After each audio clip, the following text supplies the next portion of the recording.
Hello everyone. Our today's topic is an anxiety and defense mechanism. This topic is not so big but very important for each exam.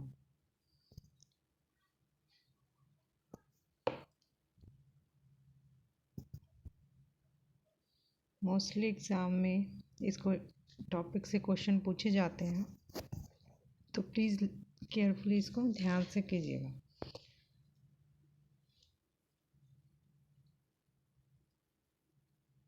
Anxiety.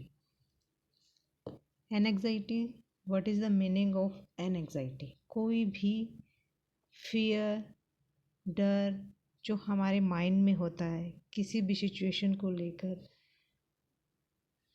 उसको हम बोलेंगे एनएग्जाइटी.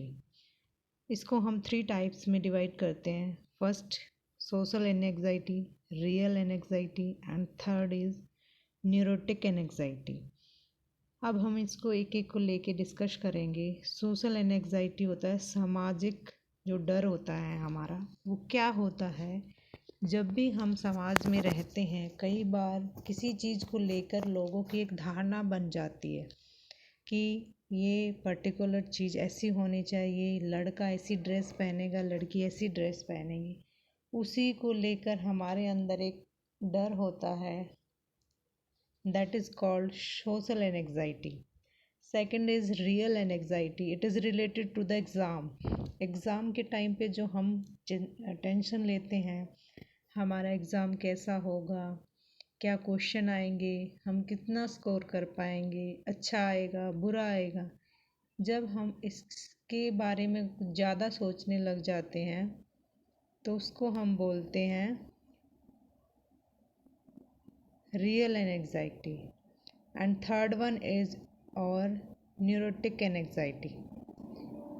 Neurotic anxiety जो हम अपने मन ही मन ज़्यादा सोचते हैं और चिंता करने लगते हैं. That is called neurotic anxiety. ये क्या है? हमारे ओवर थिंकिंग की वजह से होता है. किसी बात को लेकर ओवर थिंकिंग करना, बार बार उसी को अपने माइंड में सोचना, ऐसा होगा, कहीं ऐसा हो जाए. ये आता है हमारे न्यूरोटिक एनएग्जाइटी के अंडर आता है.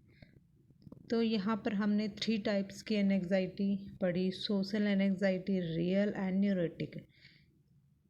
आई थिंक आप सबको इन तीनों में डिफरेंस क्लियर हो गया होगा. अगर कोई प्रॉब्लम है आप फिर से इसको रीड कीजिए. ये था हमारे जो 3 टाइप्स के एनएग्जाइटी होती है हमारे, वो सब. अब हम हमारा नेक्स्ट टॉपिक कवर करते हैं. सिगमंड फ्रॉइड की रक्षा युक्तियाँ.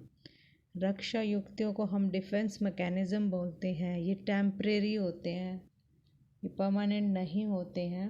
मीन्स रक्षा युक्तियाँ, डिफेंस मैकेनिज़्म मीन्स क्या होता है? जब भी हम किसी सिचुएशन में फंसते हैं या कोई प्रॉब्लम आती है, उससे निकलने के लिए जो हम उसको आप बहाना भी बोल सकते हैं या फिर कोई ट्रिक यूज़ करते हैं कि ये इसीलिए हुआ क्योंकि हमने ऐसा नहीं किया, मेरा आसपास का एनवायरनमेंट अच्छा नहीं था, मुझे फैमिली में ऐसा माहौल नहीं मिला कि मैं अच्छे से पढ़ाई. जो भी हम बहाने किसी चीज़ से बचने के लिए बनाते हैं, उसी को हम डिफेंस मैकेनिज़्म बोलते हैं. अब यहाँ पे फर्स्ट क्वेश्चन इम्पोर्टेंट होता है कि डिफेंस मैकेनिज़्म किसने दिया था? सिगमंड फ्रॉइड ने. और डिफेंस मैकेनिज़्म कौन कौन से होते हैं, यहाँ पे हम ये रीड आउट करेंगे.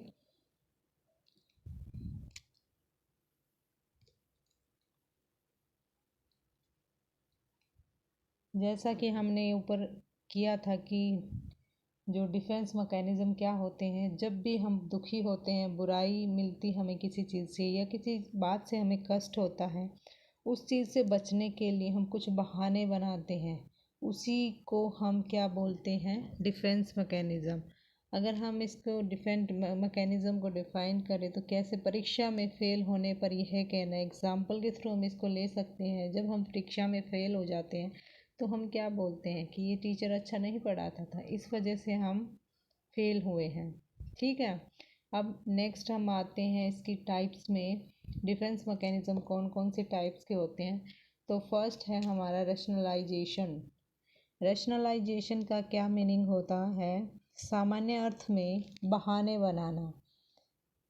फॉर एग्ज़ाम्पल, अगर हमारे कम मार्क्स आते हैं तो हम ये बोल देते हैं कि जिस हॉस्टल में हम रहते थे वहाँ का वातावरण अच्छा नहीं था, इन्वायरमेंट अच्छा नहीं था, बच्चे नहीं पढ़ाई करते थे, इस वजह से मैं भी नहीं पढ़ा सकता। तो रैशनलाइजेशन में आप सिंपली इस एग्जांपल के थ्रू अपने माइंड में क्लियर कर सकते हैं कि रैशनलाइजेशन क्या होता है।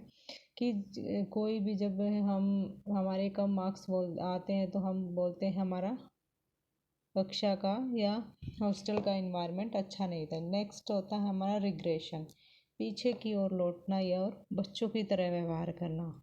जब हम कुछ गलती करते हैं तो हम जानबूझकर क्या है बच्चे की तरह बिहेव करने लग जाते, वो से हम क्या बोलेंगे, रिग्रेशन। थर्ड वन क्या आता है हमारा, प्रोजेक्शन। प्रोजेक्शन में हम क्या लेंगे, खुद फेल होने पर दूसरों मतलब जो हमारे जैसे हैं अपने जैसे का एग्जाम्पल देना। क्या बोल होता है, कई बार हम बोलते हैं कि मैं फेल हुआ, वो भी तो हुआ ना, उसके भी इतने ही आए हैं, उससे मैं मान लो वो कोई आपका फ्रेंड है, आप बोलो कि हम दोनों के बराबर आए, मैं वो भी फेल हुआ मैं भी फेल। तो आप किसी का जो आपके लेवल का है, जैसे आप एवरेज हो वो भी एवरेज, तो आप अगर किसी फील्ड में फेल होते तो आप किसी का एग्जाम्पल देते हो कि मैं इसलिए वो भी तो फेल हुआ है। ठीक है, नेक्स्ट है हमारा डिस्प्लेसमेंट। डिस्प्लेसमेंट क्या होता है कि एक जगह से उस चीज़ को दूसरे पर थोप देना या उतारना। फॉर एग्ज़ाम्पल, ये जो डिफेंस मैकेनिज़्म है ये इनकी टर्म से ज़्यादा इनके एग्ज़ाम्पल से ज़्यादा समझ में आएंगे। तो आप कोई भी ये इसके एग्ज़ाम्पल को अपने माइंड में ज़रूर रखना। डिस्प्लेस कर देना, डिस्प्लेस मतलब एक जगह से दूसरी जगह पर डिस्प्लेस कर देना।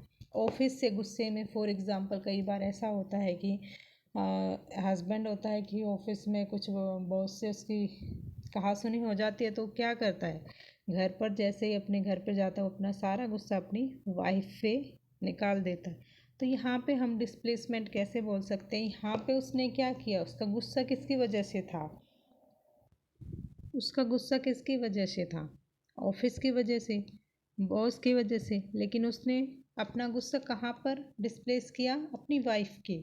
तो नेक्स्ट हमारा आता है डैनियल। डैनियल होता है इनकार कर देना, वास्तविकता को मानने से इनकार कर देना। एग्जाम्पल, फेल होने पर स्वीकार न करना कि मैं फेल हूँ। इसका एक और भी हम एग्जाम्पल ले सकते हैं। फॉर एग्जाम्पल, कई बार ऐसा होता है कि किसी का कोई जो बहुत उसके करीब होता है या किसी की डेथ हो जाती है, तो वो उस सच्चाई को स्वीकार नहीं कर पाते कि नहीं ये नहीं हो सकता।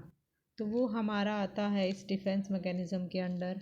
नेक्स्ट आता है हमारा थर्ड सिक्स, कंपनसेशन। कंपनसेशन के अंडर कौन सा आएगा, जब हम किसी क्षेत्र में कमज़ोर होते हैं तो हम दूसरे क्षेत्र में ज़्यादा मेहनत करते हैं। फॉर एग्ज़ाम्पल, अगर कोई स्टूडेंट मैथ्स में अच्छा नहीं है तो ज़रूरी नहीं है कि वो किसी और सब्जेक्ट में भी अच्छा नहीं होता है।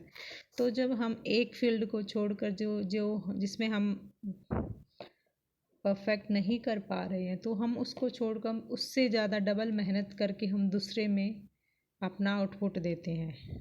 नेक्स्ट आता है हमारा डे ड्रीमिंग, काल्पनिक दुनिया बनाकर खुश होना। कई बार बच्चे ऐसा करते हैं, हाँ मैं एग्ज़ाम दे रहा हूँ, मेरा एग्ज़ाम क्लियर हो गया है, वो मन ही मन उसको एक बोलते एक सपना देखने लग जाते हैं, फिर जॉब लगी है, मेरे अकाउंट में सैलरी आ रही है।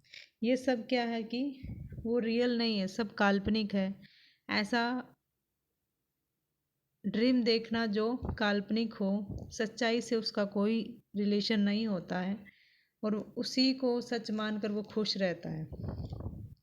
ठीक है, ये हमारा आता है डे ड्रीमिंग में। तो ये दो टॉपिक, एक तो ये टाइप ऑफ है एंजाइटी एंड ये जो डिफेंस मैकेनिज्म है सिगमंड फ्रॉइड की, मोस्ट इम्पोर्टेंट टॉपिक हैं दोनों। आई होप आप सबको अच्छे से समझ में आएगा और प्लीज़ इनको अच्छे से कीजिएगा। हर एग्ज़ाम में इस टॉपिक से, दोनों टॉपिक से क्वेश्चन पूछे जाते हैं।